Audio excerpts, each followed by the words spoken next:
pretty mentally weak in the ring. You know, as soon as things don't start going his way, Yeah. he starts to crumble, and things aren't going to go his way. So I think he's going to crumble. Yeah.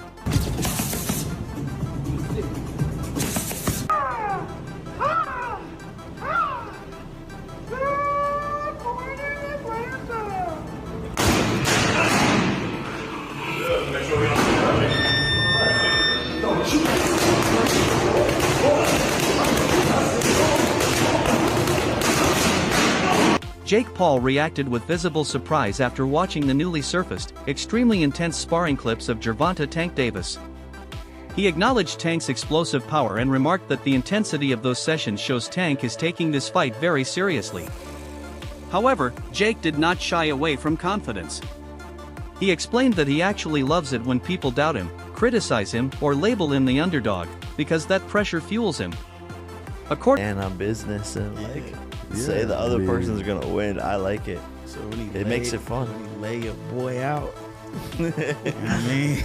He's my boy too. I love Mike. I mean, Mike will move from this side to this side without you knowing exactly at which move. Showbiz the adult fired back at critics who claimed Gervonta Davis agreed to fight Jake Paul purely for money. He said people are oversimplifying this situation and missing the deeper psychological layers behind this fight. He highlighted a crucial detail revealed by Jake: the contract includes a special knockout bonus. Showbiz explained that this changes the entire mentality of the fight. If a massive bonus is attached to scoring a KO, then Tank will refuse to be the one lying on the canvas, especially not at the hands of a YouTuber turned boxer. This fight is no longer just about money or pride, it's a combination of financial reward, ego, reputation, and legacy. Showbiz argued that critics forget how prideful and competitive Tank is. His reputation means more to him than any paycheck. And Jake exposing the knockout bonus has likely made the fight even more personal, heated, and mentally charged. In Showbiz's view, the public completely underestimated the psychological warfare involved. You guys told me that Gervonta Tank Davis is just taking this fight for a payday. He's just trying to get to the bag. Well, you got the fight itself, which is a payday, and you got a KO bonus on top of that, a big bonus. That's what Jake Paul said. They're going to get a big bonus. And they got a side bet of $2 million. Let's make it 2. Y'all gonna shake on it? Yeah. Shake on it? Jake, $1 million. $2 mil? 2 mil? 2 mil. Let's do 2 it. mil. Go get a shake. Oh, they're shaking left you. 2 mil. There we go. Oh my fuck. Why not get the entire bag? Whenever I got good food on my plate, I clean the plates. There is no reason to boil John. Hold on. I'm gonna play some Marvel Rivals. Let me get on this here. We're playing some Marvel Rivals later. Hold on, let me get my glide. Cause no cream. And yes, no cream. Because I'm fired up today. I got on the scale today and I'm 209 pounds. Okay, you guys know that I'm on the fitness journey. I'm showing you guys my video journal. And I started at 217 pounds when I started all this 12 days ago. And I'm telling you, I'm seeing faint ass. Hold on, the faint ass. Woo! The faint ass! The faint ass! The faint ass! I'm telling you, it'll be back. I will be back. I want my Terminator shit, and when I'm done, I'm going to tell you guys my secret and exactly how I did it. I'm talking about step by step, everything. I'm going to be in great shape like I was. When I turned 45 and all the gray in the beard, I was just like, it ain't over, bro. It ain't over. Hold on. Let me. Okay. All right. But listen. A lot of you guys calling this a fake fight and all this shit. I'm going to quote one of you in the war room. I forgot, one of my show business partners said, was it Justin Hill? I forgot who it was. You guys said, something like, and if I misquote you, I'm sorry, but it was dope. You said something like, if this is a fake fight, it definitely has real consequences. I keep telling you guys, man, if it goes on their real record or not, whatever it is, you know what you saw. It's just like Ryan Garcia versus Devin the American Dream Haney. Devin Haney is still undefeated, but we know what we saw. You cannot erase what we saw. If Jake Paul knocks out Tank Davis, there's some real circumstances. This shit goes viral, and I'm going to lose $10,000. Jake Paul isn't just going to win in this exhibition, but he's also going to get a knockout bonus and an extra $2 million. Respected trainer Robert Garcia shared a veteran's perspective. He said there is nothing wrong with Tank choosing to fight Jake Paul, it's Tank's career and his choice. The problem, according to Garcia, is the timing. He explained that legendary fighters like Floyd Mayweather, Mike Tyson, and Manny Pacquiao only moved toward entertainment-based or crossover events after their legacies were already established. They already had iconic wins, championships, and history-defining moments behind them. Tank, in his eyes, isn't there yet. He still owes the boxing world those milestone fights that separate great fighters from all-time legends, such as facing Shakur Stevenson, Devin Haney, or other top elite opponents in their prime. Garcia said this move feels like Tank skipped an important chapter. Instead of building his legacy through difficult and meaningful matchups, he chose a flashy, high-profile event too early. He warned that although Tank is gifted enough to earn legendary respect, shortcuts and spectacle fights could harm his long-term legacy. To him, this Jake Paul fight feels premature, more show than substance. The contest before something like that, but I don't know, what's your just take on the whole thing? I'm not very interested. That doesn't excite me. I know it's going to do really good numbers. I know they're making a lot of money, which is good for them, good for Tank, because in boxing that's what everybody looks for. I think it's, the good thing is they announced it as an exhibition, which is, I'm okay with it. Everybody does it. Mayweather has done it. Ali did it. The only thing, my personal opinion is, Tank, they all did it when they had already accomplished so much. They already did so much. Mayweather did everything in boxing and accomplished everything. Muhammad Ali did the same, and many others that have done it. I think Tank never gave us the fights that we really wanted. Never really gave us those challenges. He never really challenged himself. He didn't give Rhodes that rematch, which he should have. Mayweather did it when he had a hard time with Maidana and Castillo. Right away, he did the rematches to prove everybody wrong, and look at what he did. He beat them clearly. So Tank should have done the same. He didn't. That I could criticize, but then at the end also, if you're making 30 to 50 million, I don't even know what he's making to fight, to have an exhibition against just Jake Paul, I would have asked. I would do the same. No one would say no to that, right? If I had one of my fighters get an offer to fight a big celebrity, a big YouTuber for $20-30 million, I would probably do the same. So I don't blame him. It's boxing. At the end of his career, 20 years from now, nobody's gonna care of how many belts he won or who he. Bernie the boxer delivered a brutally blunt take.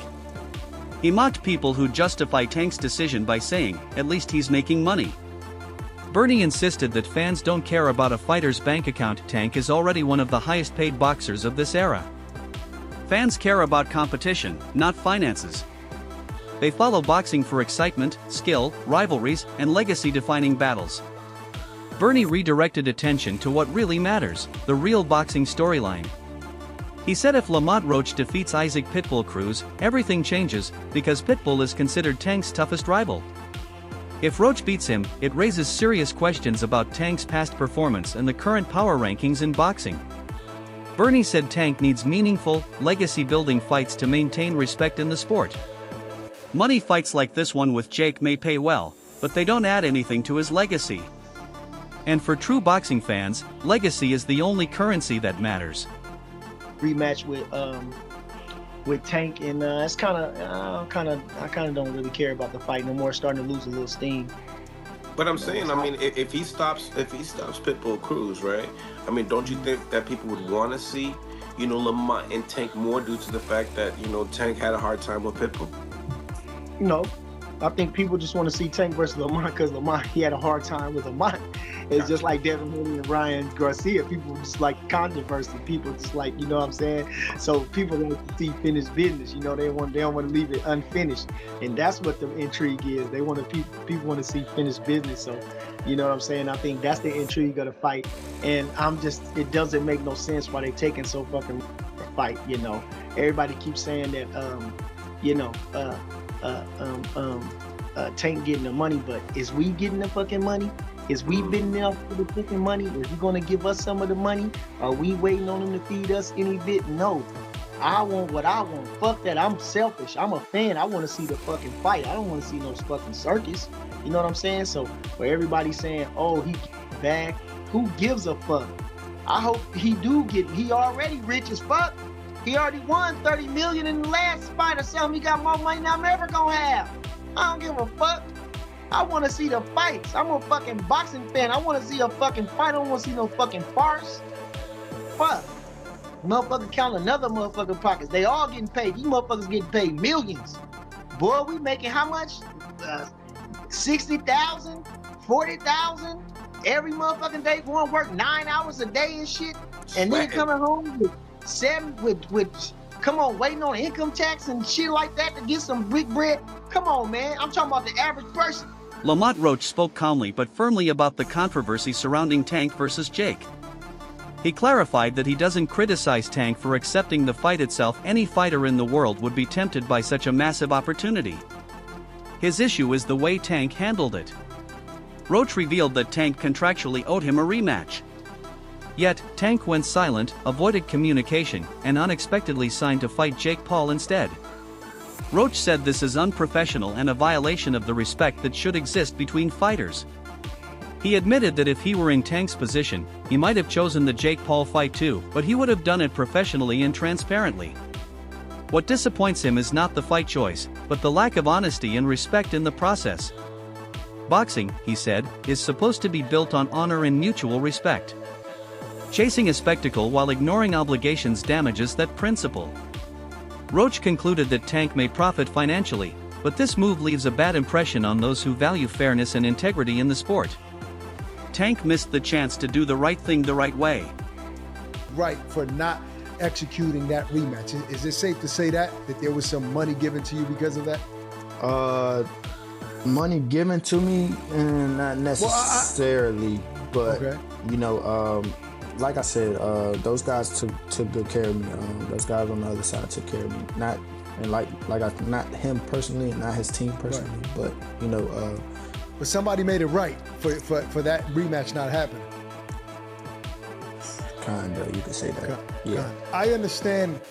I don't understand the position you're in, but from the outside looking in, you had a phenomenal performance against arguably one of the best fighters, you know, top 10 pound-for-pound fighters in Tank, which many didn't believe it would happen.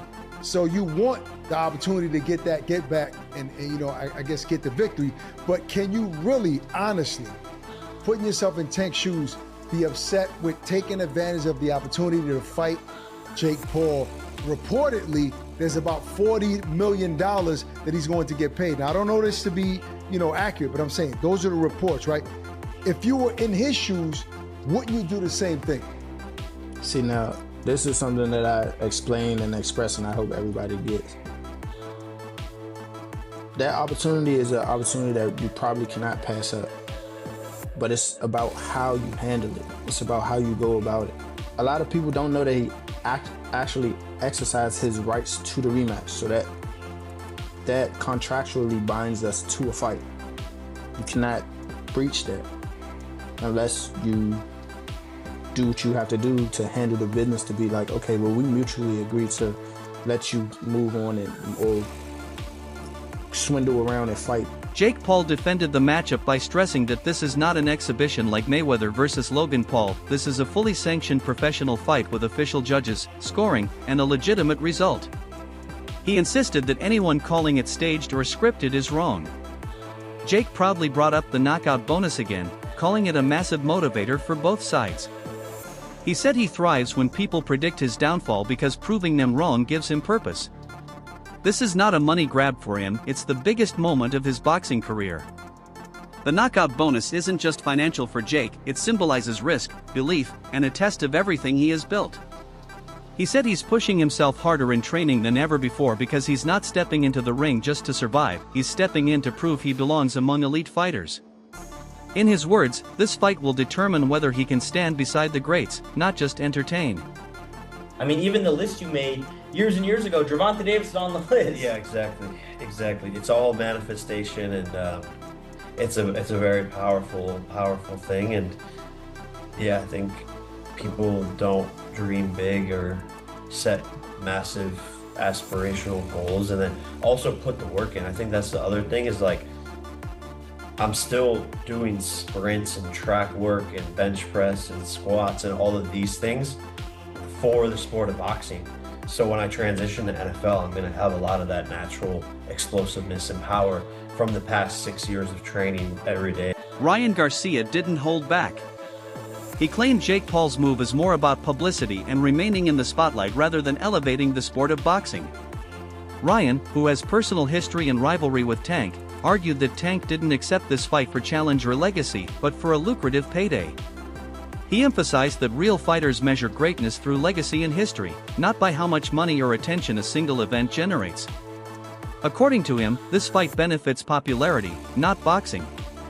Paul versus Tank, right? Oh, yeah. Like, everyone's talking about it. It's a whole thing. A lot of people liked it, didn't like it.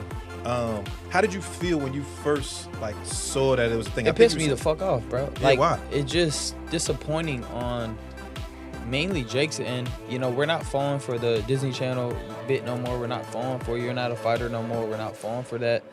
You know, you're ranked as a cruiserweight and you're out here trying to fight a lightweight. And then on top of it, you were just talking about fighting Anthony Joshua. That doesn't make no sense. And, you know, I just felt like it was a disgrace to boxing and kind of it was not a good move by Jake Paul. You know, I understand people saying, you know, Gervonta got to go get his money, you know, blah, blah, blah. But, like, we're not talking about that shit. We're talking about the sport, bro. We're not talking about, oh, you got to get that money, bro. Yeah, but everybody's open to criticism. That's the whole point of this media shit. Right. That's why they talk about basketball players. They don't talk about, well, LeBron's making too much. Like, nobody cares, bro. LeBron's missing the shot. He's missing the fucking shot. So at the end of the day, bro, I just thought it was a disgrace to the sport. Because on one end, you know, you got the casuals, right? The casuals don't see the weight difference. They see Jake Paul and Gervonta Davis. Yeah. And if Gervonta Davis doesn't fuck up Jake Paul, they're going to think Jake Paul is some pound-for-pound champion type of fighter. Yeah. And to me, that's just, it's tricking the public, and it's kind of bullshit, bro, at the end of the day. Because at the end of the day, if Gervonta was Jake Paul's size, we wouldn't even be having this conversation. There probably wouldn't even be a fight. Sean Porter offered a more balanced yet critical viewpoint. He acknowledged that Jake Paul has accomplished something unusual by consistently facing professional fighters, which is impressive on its own. But he pointed out the reality: most fighters accept Jake's fights for profit, not respect. Since Jake entered the sport, fame has followed him, but fame is not the same as respect earned through years of battling elite competition. Porter admitted Jake has improved significantly, better skills, conditioning, discipline, and ring IQ, but respect in boxing isn't earned through marketing or one big fight. It is earned through years of consistency, heart, adversity, and facing the best. In the boxing community, legacy outweighs hype. Porter believes Jake is progressing, but he still has a long road to climb before he earns genuine boxing respect. I like when it's all said and done and when you guys go off, they go into the next man. So if y'all can make a big payday, go get that payday. The sport of boxing don't love you. That's the problem with this sport. It's like what Jake Paul did, man, it's crazy, but people getting paid off of it. Yeah. So if he can call any one of y'all out and y'all can get that payday, I say go get it, baby. You know, I'm not mad at it. For me, and I'm not, I got no, I'm not mad at this move at all for Tank Davis, but I think when it comes to boxing fans, there's an essence that comes with this sport, and it's an essence that hasn't been lost, unlike other sports. Comedian and boxing fan Earthquake added humor with truth. He explained that big muscles and a heavy frame look intimidating at face value, but in boxing, those muscles become a disadvantage as the rounds progress. They consume oxygen, slow movement, tire the arms, and drain stamina. Earthquake joked that Jake may come out swinging with explosive power early, but Tank has the ring IQ, defense, timing, and patience to make him miss, frustrate him, and exhaust him. Once fatigue hits, muscles won't save him. He said boxing is not a bodybuilding contest, it's a sport of lungs, rhythm, balance, and mental composure. He predicted the fight would shift in Tank's favor the moment Jake begins to slow down. In his words, size doesn't win fights, lungs, heart, and timing do. You're a boxing fan? Totally. Okay. Tank Davis and Jake Paul in November. According to betonline.ag, Jake Paul's the underdog at plus 139. Gervonta Davis is the favorite at minus 180. So he's the favorite almost 2-1. Right. What do you think will happen in this ring? I don't know, but Tank should beat him. Tank should beat him, but Tank is smaller. And usually in boxing, you take the bigger man, but then again, Terrence Crawford killed that when he beat Canelo. They're the same weight. Yeah, they were at the time. weight, Well, no, maybe a little bit different after they rehydrated, but they weighed in at the same weight. There's a 30-pound difference between Gervonta and Jake Paul. Jake Paul had to lose like 30 pounds to get down to like 195. And Gervonta, I think, is like 160. Gervonta all the way up to 160? Well, hold on. Gervonta. 160? Oh, maybe I'm wrong. Hold on. No. 133.8. Yes. Oh my God. Yes, he 133. It's a 60-pound weight difference. Yes. 60 pounds. Yes. Ooh. And that wraps up today's full breakdown of the Tank Davis versus Jake Paul showdown, a fight surrounded by money, ego, pride, legacy, business, controversy, and psychological warfare. Stay tuned for more analysis and updates. Until the next video, thanks for watching.